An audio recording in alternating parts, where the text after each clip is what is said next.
talk me through how you stay on track with your food when you're traveling, because like even for me, like, no seed oils, brother. but how do you, not necessarily how do you know, but where do you eat? How do you eat? Because even for me, like, in like a bodybuilding diet, which would still have a lot of fruit and veg, it's very difficult to be able to even like find it, right? Without yakking up a shit ton of like oil or fats or carbs. Very difficult traveling.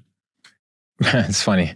I brought a suitcase with me full of food. Man, same. Yeah, dude, obviously, like, the exact same thing. Obviously most people can't do that. I get it. But I just went to my local grocery store, figured out organic things that can actually have a 30-day, 60-day shelf life. Mm-hmm. Brought organic raw cheese. It's in my fridge. I know it sounds crazy and mental, but I feel fucking good. Yeah. Better than me walking into one of these places that have genetically modified bullshit seed oil food that is going to make me feel like shit. So I stick to pretty clean diet across the board, even when I'm traveling. But Asia's hard, bro. Asia, it's a little bit difficult with the food. I think it's oil, right? Yeah, I think Europe is really, really good. Mm-hmm. Most of Europe with getting rid of genetically modified and highly processed foods. And in the US, even though it's fucked up, you can still have pretty decent alternatives. My opinion on the US is quite strange. Tell me. So my partner is from America, and first time I went to America was last year for a podcast. And I'm very split. I think on one side, it's impossible to be poor because there's so much opportunity. On the other side, I think it's so hard to be rich because people are oppressing you. On one side, I think it's impossible to be skinny and fit because the food is so bad. On the opposite side, I think it's so difficult to be fat because there's whole food and there's a lot of good food companies there. So it's so wide, and in between you have everybody.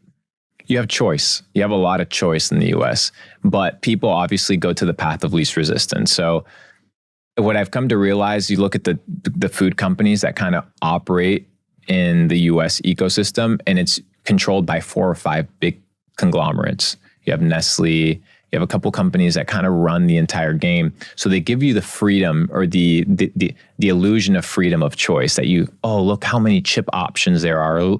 Look how many canned meal options there are. Look how many different recipes that I can actually cook up. And then you look at the ingredients and they're all altered versions of the exact same thing.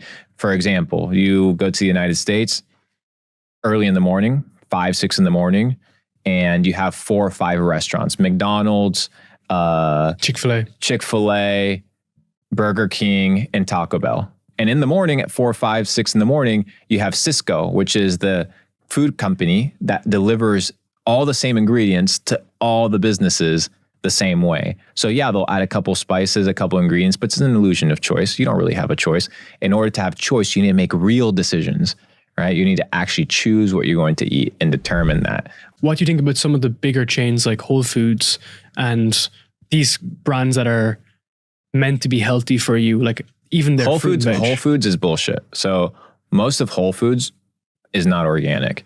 I just stay to organic, clean, as least refined and as least processed as possible. The less ingredients your food has when it comes to looking at, dude, if you look at the back of a package of chips and it has more than just potatoes and then some healthy oil to deep fry it and it has all this crazy shit, that's not food. That's not food. So I like to limit how much processed food I actually intake, which is not a lot, and just stick to clean diet, bro. It's so life-changing. It's so life-changing. I think it's one of, if not the hardest things to change, because it's so addicting to get out of that. I remember when I used to be super addicted to refined sugars, and dude, I would tell my family, or I would tell my girl, oh, I'm gonna cut candy, right? And then I would find myself with sugar cravings at 1 a.m, sneaking out of my house, going to the gas station and loading up with chips, candy, sodas, and coming back to the house. Dude, that's not fucking normal behavior. That's not normal. It's weird. That's fucking deranged behavior. That's lunacy. That's addiction. And I felt fucked up every time I did it, but I continued doing it. So if you continue doing something that you know is bad for you, but it's addicting, then you need to understand that there's a process of detox that needs to take place. Just like you would detox and have withdrawals from any sort of actual drug. Sugar is a drug. You're going to have fucking serious withdrawals. And I think it took me about 2 years to actually get over intense sugar cravings. But I haven't had that candy bullshit ever since. So. Did you ever have a deep blood panel test done? Yes. And did you have any deficiencies? No, I'm actually fucking crazy good, bro. Testosterone, process? 1050, bro. And did you have it tested previously? No, previously I was just fucked up. But now, in a really good, healthy perspective, I'm doing quite well. That's amazing, man. What's your take on alcohol? It depends, right? So alcohol is no longer what it used to be. Alcohol, the process of refining and fermenting is different. You look at Fireball. Do you know Fireball? It's like a cinnamon drink that they have in the US. The ingredients in the US are different than the ingredients in Europe. So people are like, this is a cinnamon spicy drink. And then you look at what they use in the United States to make Fireball shots, and it has formaldehyde, which is the coolant that they use for air conditioning. So I was like, oh yeah, no wonder it burns.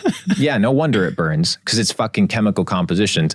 So there are ways to consume alcohol that are a lot better than others.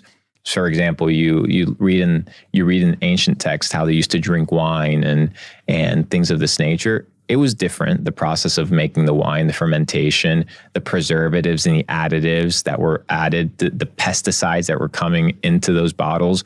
So I think the alcohol that you see on the shelf today is poisonous, but there's probably good options of alcohol consumption out there that have to be created and done extremely well. But I don't drink alcohol.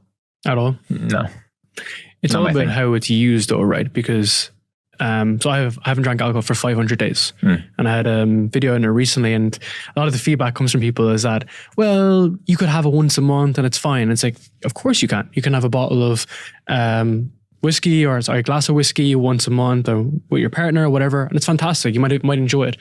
But the problem is individuals will abuse that drug or abuse the option to take it. Yeah, too much of something is always bad. Right? If I give you too much water, you're going to drown and die. Right? So at the end of the day, too much of anything can become bad, and the last thing you want to do is become an addict. Right? You don't want to be a functioning cannabis user. You don't want to be a functioning alcoholic, because all you're doing is just coping with things that you have to solve in your life. Versus taking the action. Or versus just allowing yourself to enter a state of sobriety and dealing with them.